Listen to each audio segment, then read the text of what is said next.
I need to warn you because today's episode is one giant Shameless plug. It's all about the color box, why it was created, how it evolved, and how today a brand new version 2 hits the market. You heard me right. Version 2. Buckle your seatbelts. This is one wild ride.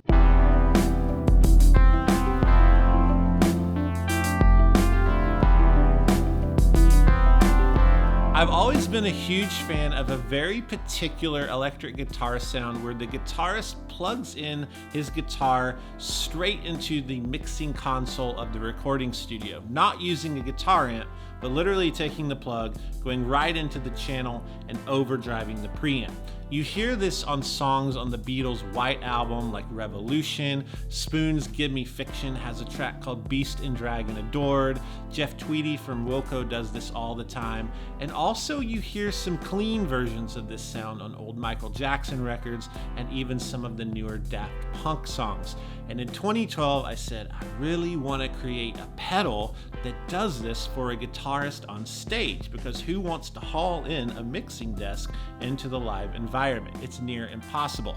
So we set out to do that and we pulled it off. But as we kept developing it, it got bigger and bigger. This is the original breadboard prototype box from sometime in 2013 when we finally figured the circuit out and felt like we were ready to put this in a pedal enclosure.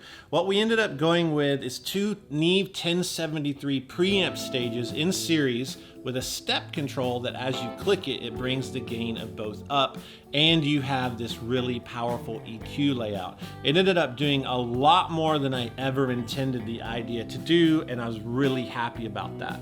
So by the time 2014 rolls around and I'm filming the Abbey Road London demos for this, we're starting to see how people might want to use it because it does so many different sounds. But at the same time, I'm a little skeptical because I just don't know how people are going to receive this on the market. It's kind of strange, it's a little weird, and it's definitely never been done, but we were overwhelmed with the response. Phone calls, text messages, emails, Instagram messages of people telling us how they were using this. Engineers and producers and studio players telling us, hey, I put this on the kick on this record. It's in the overheads, it's on the snare, it's on the bass guitar, it's on the synths. We bust our vocals through it. Different people putting it at the front of house sound for their tours, and several bands had this on every instrument on the stage. So we were completely overwhelmed, and it really made me want to step this engineering up a whole other level, and that's how we released the 500 series color box just a few years ago. Diving into this circuit helped us examine what everyone was doing with this color box pedal and what we wanted to bring into the pro audio market. So it let us have a bigger enclosure, and it gave us all kinds of ideas about how to improve what we thought was already pretty good. We put two transformers in this, and we expanded the EQ section. So instead of bass, you had a bass shift, a mid shift, a treble shift, and we played with the gain structure, allowing it to be crystal clear on acoustics or vocals that you want a nice clean preamp sound, or go all the way to the blown out sound. This thing is incredibly powerful, and it hangs with anything on the market in the pro audio world in the price range. But it is expensive, and it's quite an investment because it's $1,000 and you need a 500 series lunchbox. So I began to think, could we get this quality of a circuit into a brand new color box pedal? And that's exactly what we were able to do with the new color box version 2. This has all the same power and functions of the much more expensive 500 unit, but it does it at half the price and in a much smaller and easy to use footprint. We have the full EQ with treble, mid, and bass shift. We have a high-low toggle that in the low position allows you to use it on your acoustic instruments to keep them crystal clean, or vocals or clean DI guitars. If you go up to high, you can get your overdriven, distorted sounds, or even blow it out to cover a Beatles song. You have completely silent switching, 2 transformers, one on the in, one on the out, just like the 500 unit. You have XLR in and out on the sides, and it passes 48 volts phantom power, so you can plug your condenser mic directly into this and let your interface or mixer console power that microphone, something that the first pedal would never do. And best of all, it runs at a standard 9 volts. No need for crazy weird power, just your basic 9 volts, all the controls and all the functions. This is enough talking. We need to show you what this does because it's super powerful and you're gonna love it. Here we go. Nick here has written and produced an entire song using the Colour Box version 2 pedal on every audio source, like everything. And I'm playing electric guitar on it, but he did everything else. So Nick, take us away. Yeah, so I started with drums, and a lot of you have actually heard me use color boxes on drums before, but it was the Colour Box 500 series. I'm taking my typical 5 mic setup and stripping it down to only 2 mics. I'm going to be using an R84 on the overheads through a Colour Box version 2 and an R820 on the kick drum through a Colour Box version 2.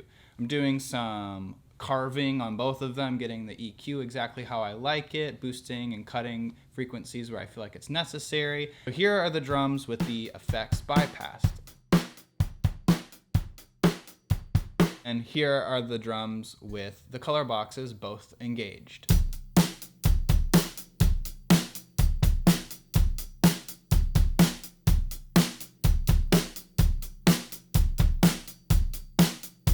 Next, I'm going to record the bass, and like I said with the drums, I usually use the Colour Box 500 series, but the Colour Box version 2 is giving me everything I need. I really don't feel like I'm missing anything. It's giving me the EQ I need, and this fits in a backpack. I can't fit the 500 series in a backpack, so this is dope. I could take this to a hotel room and track bass if I wanted to, and get really, really amazing sounds.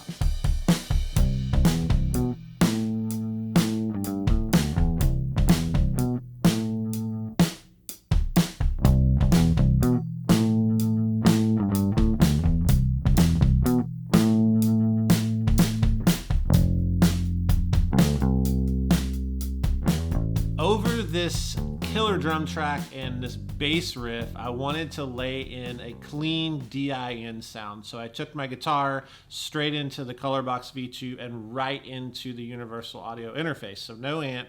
And I wanted to track kind of a guitar tone you would hear on a Daft Punk record or like an old Michael Jackson record. Just something really clean, just a little bit of picking through like the melody and following the bass line, and it sounds fantastic.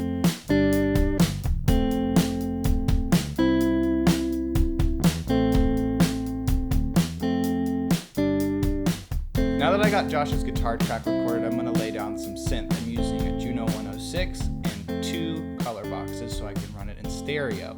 I'm doing just a little bit of EQ so it sits in the mix the way I like it, and it sounds great. It takes that stock sound and just elevates it a little bit. It's subtle, but it kind of glues everything together. It's like it's glue. It's glue.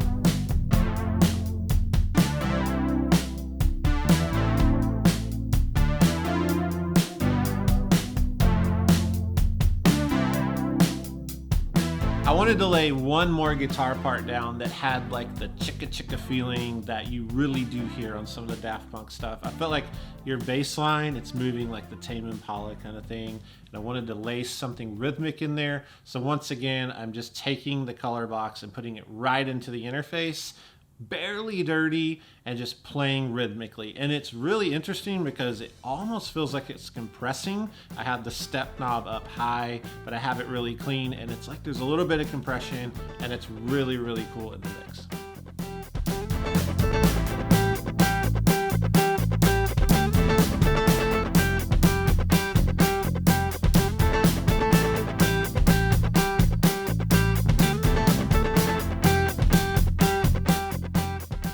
Harkening back to kind of the original application of the Colour Box was to use it through a guitar amp to replicate DIN sounds. But one of the things that happened as we created this box is we realized it's just a really good boost pedal or an overdrive pedal, period. So I'm going to use a setting that's pretty much like a Marshall sound. Like, it doesn't have any crazy high-end things going on. It doesn't feel overly saturated. It's just a real nice warm overdrive / distortion, not really, but it's there. And I'm just gonna play on some of the syncopations of this bridge, C part, whatever that you've created. Just hit those hits and use this as a normal overdrive through a Fender Princeton. It's sick.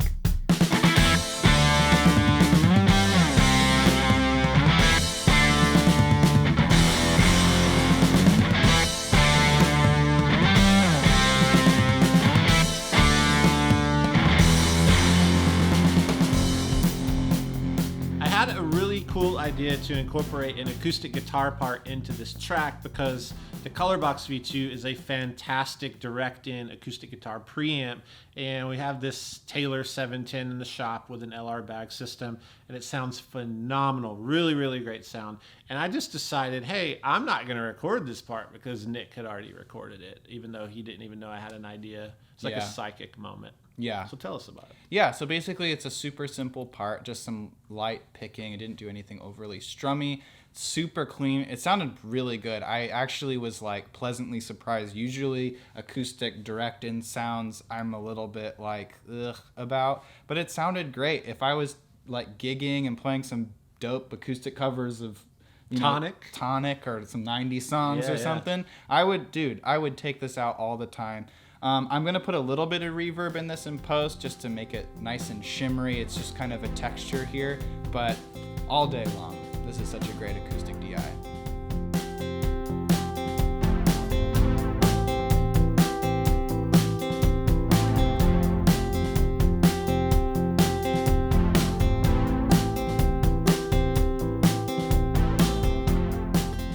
I can't do a song like this knowing I have to do guitar parts with the Colour Box and not do the blown out Revolution or like the Beast and Dragon Adored Spoon sound. So absolutely. I'm taking the Fender Princeton amp, it's set totally clean, and I'm going to stage 5 on the Colour Box. I'm blowing it out. I'm putting the drive knob, the gain knob, right at the point where it almost like decays. And I'm backing it off so it's just fuzzy chaos. And I'm going to use the whammy bar a lot. I'm going to be super annoying, and I love it. It's one of my favorite sounds. So I'm making the Princeton sound like it's not there, that I'm plugged into a Neve sidecar.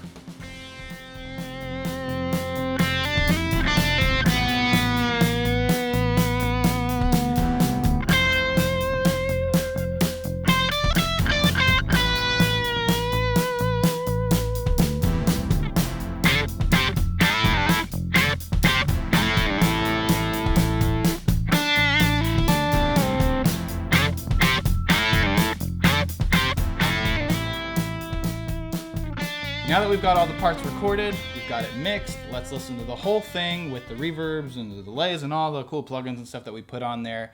And at the foundation of all of it is the Colour Box version 2. And we actually did get a vocal part recorded. We went on LinkedIn and we found a recording artist named Albert Doolittle, and we had him record a vocal part. Yeah, I actually didn't get to meet him, and I've been so busy I haven't heard that last part of the song, the vocal track. I just knew that I didn't want, like, nobody wants to hear people sing. So I was like, Nick, can you find a singer? And I guess we'll see. Yeah, the only thing that he requested is that we not solo the lyrics, because he said that they're so sad. If you listen to the lyrics without music, they'd actually kill you. Yeah. So that's happened before. Yeah, I know, several times. So without further ado, let's listen to the whole thing. Action.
This week's Record Time is brought to you by Beck's 2017 release, Colors.